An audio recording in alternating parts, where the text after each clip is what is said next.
अभिनंदन करूया, कारण ज्या आंदोलनात महिला आहेत, फाशीच्या राणी आहेत, तो लढा कधीच अयशस्वी होत नाही। त्यामुळे शक्तीपीठ जमीन आमच्या हक्काची नाही, जमीन आमच्या हक्काची आणि या सरकारचा करार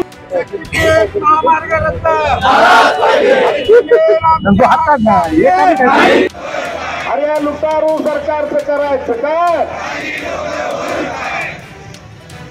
नमस्कार, नागपूर शक्तीपीठ महामार्गावर शेतकरी एकजुटीचा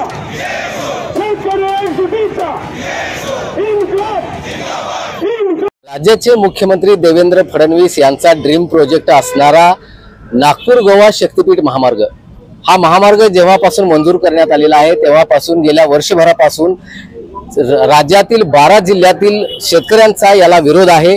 या 12 जिल्ह्यातील जे बाधित शेतकरी आहेत त्यांनी तेव्हापासून आतापर्यंत या शक्तीपीठ महामार्गाला विरोधच केलेला आहे आणि आता अनेक जिल्ह्यांमध्ये या शक्तीपीठ महामार्गाबाबत मोजणीचं काम सध्या सरकारतर्फे चालू आहे आणि या मोजणीलाही संबंध 12 जिल्ह्यातील बाधित शेतकऱ्यांनी विरोध केलाय।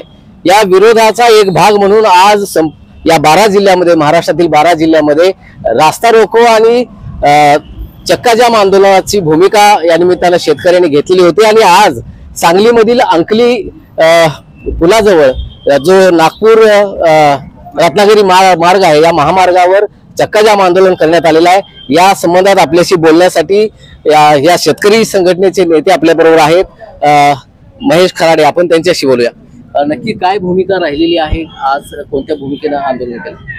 शक्तीपीठ महामार्ग रद्दच झाला पाहिजे ही आमची पहिली प्रमुख मागणी आहे आणि त्या रद्द करावी याच मागणीसाठी आज अंकली या ठिकाणी रत्नागिरी नागपूर महामार्गावर अंकली या ठिकाणी प्रचंड असा रस्ता रोको आंदोलन करण्यात आलं आणि या आंदोलनाला खासदार विशाल पाटील यांनी पाठिंबा दिला आणि आमची भूमिका अशी आहे की हे या महामार्गाची शक्तीपीठ महामार्ग हा रत्नागिरी नागपूर महामार्गाला समांतर महामार्ग आहे आणि मग समांतर महामार्ग कशासाठी तुम्ही करताय? रत्नागिरी नागपूर महामार्गावर सध्या 40 लाखाचा टोल दररोज वसूल व्हायला पाहिजे, तो केवळ 10 लाख होतोय। म्हणजे याचाच अर्थ रत्नागिरी नागपूर महामार्गावरतीच सध्या वाहनं नाही आहेत आणि मग परत त्या शक्तीपीठ महामार्गावर कोणती वाहनं येणार? बरं, सरकारच्याच वित्त आयोगानं 20,000 कोटीचं कर्ज राज्य सरकार यासाठी काढणार आहे, त्यामुळे वित्त आयोगानंच रेड अलर्ट जाहीर केलाय की हे सरकारनं 20,000 कोटीचं आणखी कर्ज काढलं तर 9 लाख कोटीचं या महाराष्ट्रावर कर्ज आहे। आणखी 9,20,000 कोटीचं जर कर्ज झालं तर महाराष्ट्र आणखी डबघाईला येईल। त्यामुळे शक्तीपीठ महामार्ग करू नये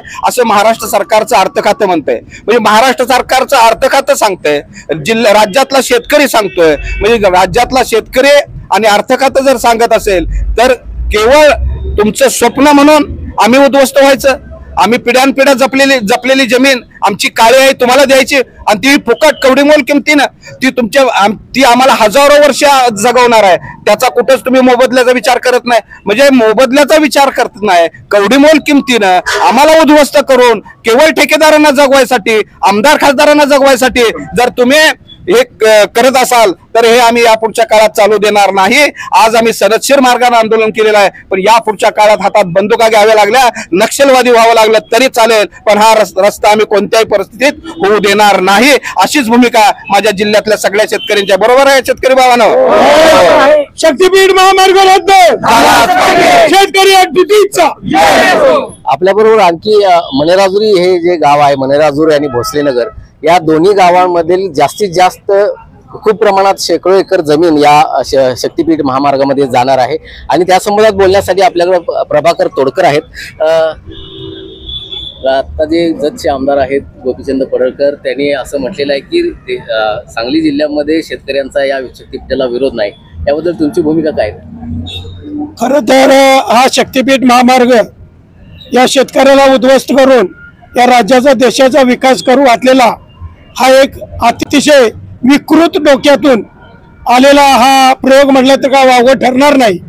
खरं तर मुख्यमंत्री साहेब असू देत, त्यांनी निवडून आणलेले पडळकर साहेब असू देत, लोकमतातून निवडून आलेत, पण लोकमताचा आदर न करता सर्वसामान्य शेतकऱ्यांचा संसार उद्ध्वस्त होत असताना तोच शक्तीपीठ व्हावा यासाठी जर पडळकर साहेब, आमदार साहेब आमची शेतकऱ्याच्या वतीनं तुम्हाला विनंती आहे, जर शेतकरी उद्ध्वस्त व्हावा अशी तुमची इच्छा असेल तर खरंच पडळकर साहेब, तुम्ही तुमच्या या महामार्गाचा कमीत कमी एकरी किती भाव देणार हे तर आमच्या शेतकऱ्याला समजावून सांगा. तुम्ही मुख्यमंत्र्याच्या आहात हे आम्हाला मान्य आहे, आम्ही विकासाच्या आड सुद्धा येणार नाही, पण माझा शेतकरी हा ही जमीन गेल्यानंतर विस्थापित होऊन तो जगणार तर कसा, हा एकमेव उद्देश तुम्ही आमचा शेतकरी भूमिहीन होईल यापासून आम्ही विस्थापित झाल्यानंतर आमची मुलं बाळं तर जगायला पाहिजेत ना. का आमच्या मुलाबाळांच्या हातात बंदुका देणार आहात, का नक्षलवादी करणार आहात, का आमच्या जमिनी घेऊन आमची पुढची पिढी उद्ध्वस्त करून रस्त्यावरती भीक मागायला लावणार आहात का? पडळकर साहेब, तुम्ही मुख्यमंत्र्याचे आमदार आहात, स्थानिक आमदार आहात. मी शेतकरी या नात्यानं आवाहन करतो, तुम्ही शेतकऱ्यांना तुम्ही किती मोबदला देणार आहे हे तर जाहीर करा. अहो, तुम्ही रेडे रेकनरच्या 4 पट म्हणता, 5 पट म्हणता, तुम्ही अभ्यास करा ना. रेडे रेकनर किती आहे या मणेराजुरीचं रेडे रेकनर एकरी फक्त 4,000 रुपये गुंठा, म्हणजे 1,60,000 रुपये जिरायताचा रेट आहे. अहो, तुम्ही 16 पंचे 80 8 लाख रुपये एकर देता. तुमची जमीन जर असेल ना पडळकर साहेब, हा माझा शेतकरी 16 लाखानं तुमची 100 काय हजारो एकर शेती आम्ही घेऊ हा शेतकरी, आणि त्यात सोनं पिकवल्याशिवाय राहणार नाही. तुम्ही शेतकऱ्याच्या जमिनीवर टपू नका, नक्की तुमच्यावर माझा शेतकरी टपून राहील, आणि येत्या काळात हे सरकार उद्ध्वस्त केल्याशिवाय आमचा शेतकरी राहणार नाही. आणि आमची एकमेव मागणी आहे, आमची भावी पिढी उद्ध्वस्त करू नका. शक्तीपीठ महामार्ग रद्द करून आम्हा शेतकऱ्यांना न्याय द्यावा अशी कळकळीची विनंती पडळकर साहेब तुमच्या माध्यमातून आणि मुख्यमंत्र्यांना मी एक शेतकरी या नात्यातून, एक द्राक्ष उत्पादक शेतकरी या नात्यातून करतो. शक्तीपीठ महामार्ग रद्द करावा मुख्यमंत्री साहेब, पडळकर साहेब.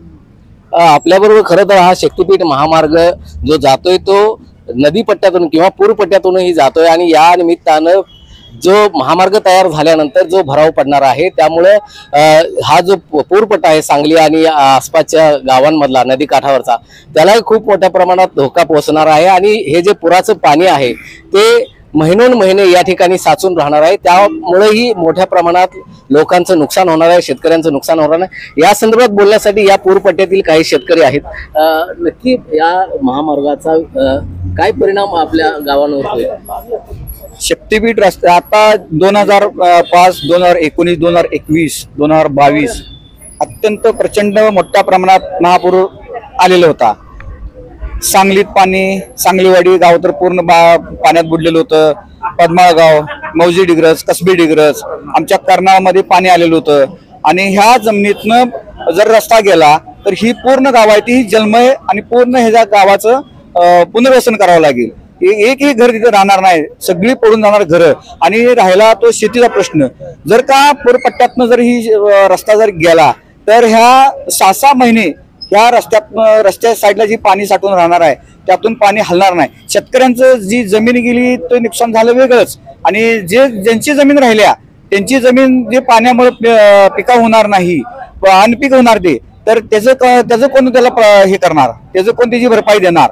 आणि मुख्यमंत्री साहेबांनी एवढं वाटतंय की बाबा मुठभर लोकांचा विरोध आहे. मुख्यमंत्री साहेब, आज कृषी दिन आहे, शेतकरी आज रस्त्यावर उतरलाय. तुम्ही येऊन प्रत्येक 12 जिल्ह्यातनं बघा किती शेतकऱ्यांचा ह्याला विरोध आहे. तर आम्ही कदापिही तुम्हाला सांगतो हा पूरपट्ट्यातून शक्तीपीठ रस्ता आम्ही होऊ देणार नाही. काय वाटेल ते झालं तरी सुद्धा आम्ही हा रस्ता होऊ देणार नाही. प्रसंगी या शक्तीपीठ महामार्गाला विरोध करण्यासाठी रक्त सांडावं लागलं तरी चालेल, या मोजणी करायला येणाऱ्या अधिकाऱ्यांची डोकी फोडावी लागली तरी चालतील, परंतु या शक्तीपीठ महामार्गाला आम्ही विरोध करणारच असा इशारा या निमित्तानं संबंध शेतकरी नेत्यांनी दिलेला आहे. मोहन राजमाने, नवराष्ट्र न्यूज, सांगली.